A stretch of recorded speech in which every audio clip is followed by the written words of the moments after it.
আজকে মুই আমনিগো দেখামু বরিশালের বিখ্যাত একটা পিঠা বোঝেন যেইটা কিনা বিয়ের পর মনে করেন হগল জামের কপালে জড়ছে। তাই আজকে মুই নিজেও কাম করছি, সবই দেখামু ভিডিওতে। চলেন শুরু করি।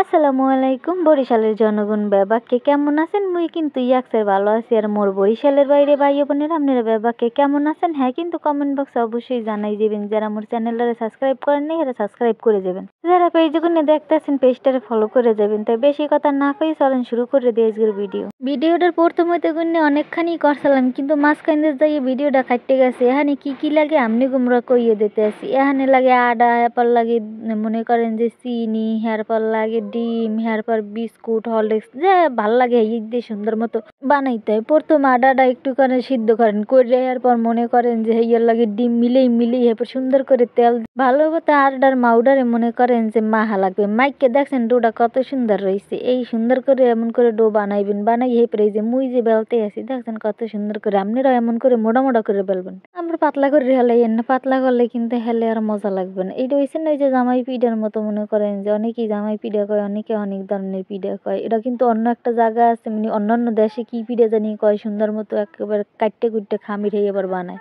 মুখো তো এখানে আবার মনে করেন দুধের শিরা এবার ভিজেন নেয়। এই যে দেখছেন কত সুন্দর করে মুই বেলতে আছি। বেলুন না ডকনা চলা দেখলে কি হইবে। আজকে যে মোর হাতের মধ্যে ব্যথা করবে, কিছু করার নেই, আজকে বানানো লাগবে পিঠে। খালামনির শরীরটা বেশি একটা ভালো না, তাই ওই দুধ কিন্তু লইছি শিরা বানানোর লেগে বোঝেন। চিনি তারপর আরো কিছু মশলা দিয়ে এবার মনে করেন যে ওই ক্ষীরটা বানায়। মোর খালায় অসুস্থ হেলে গেছে, মুইও হাত লাগাইছি সুন্দর করে। মোরা দুই বোনে সুন্দর করে করতেছি। মুই এমনি বেললে এবার কাটতে আবার ইয়ে নকশাও করতে আসলাম বুঝছেন। আপনার তো কখনো মোরে দেখেন নাই যে এত কাম করতে বুঝছেন। এখন একটু কাম করি, কারণ কাম করলে সুস্থ ভালো থাকে, মনে করেন শরীরটাও সুস্থ থাকে সুন্দর একেবারে। যেহেতু বানেন কথা পিঠা, কারণ মোর কালকে যাওয়া লাগবে শুটিংয়ে। আর শুটিংয়ে যাবো দেখে বুঝছেন মোর কয়েকটা ভাই আছে, মনে করেন এরা বরিশালের খাবার খাইতে চায়, মাঝে মাঝে বলে। এই কারণে যাওয়ার আগে হ্যাগোর লেগে সুন্দর করে পিঠা বানাই নিতে আসে। এটা কিনা আমাকে বরিশালের একটা মনে করেন যে খাবার, যেটা সবাই খায়। আর শীত হয়েছে এখন তো মনে করেন সবাই খাইবে, তাই মুই এবার একটুখানি পিঠা বানাই আপনাকে দেখাইতেছি কেমনি বানাইতে হয় পিঠাতে। এই দেন এতগুলো সব নকশা করা হয়ে গেছে সুন্দর সুন্দর করে। তাই এই নকশার পিঠাগুলো এখন লইয়ে যাইতেছি মোর খালাম্মার দ্বারে। মোর খালা এবার এখন তেলে ভাজবে এই পিঠাগুলারে, ভাজছে এবার যে এই জায়গায় দুধের শিরা বানাইছে এই শিরাটার মধ্যে হালাইবে।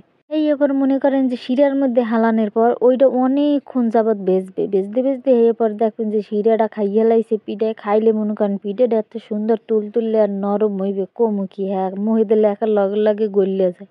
তো এই যে দেখেন কত সুন্দর করে মুই পিঠা বানাইছি। আর মোর খালাই এগুলো ভাজতে আছে। আজকে মুই ভালোই পিঠা মিঠা বানাইলাম, এরকম কোনো সময় বানাই না হয় না বুঝছেন। এখন মনে করেন যে আমার নিজের দরকারে লেগেও মুই বেশিরভাগ এখানে আইছি, এবার হাতে হাত লাগাইছি। যাই হোক এই যে দেখেন তেল এমনি দুধের শিরার মধ্যে ভিজাইলো, এই জায়গা দিয়ে এইবার লইয়া যাবো। তো আজকের ভিডিওটা বেশি বাড়াবো না, অল্পতেই শেষ করবো। আপনারা বেবাকে ভালো থাকবেন, সুস্থ থাকবেন, মোর লইগে দোয়া করবেন। দেখা হইবে আগামীকাল অন্য ভিডিওতে। আসসালামু আলাইকুম।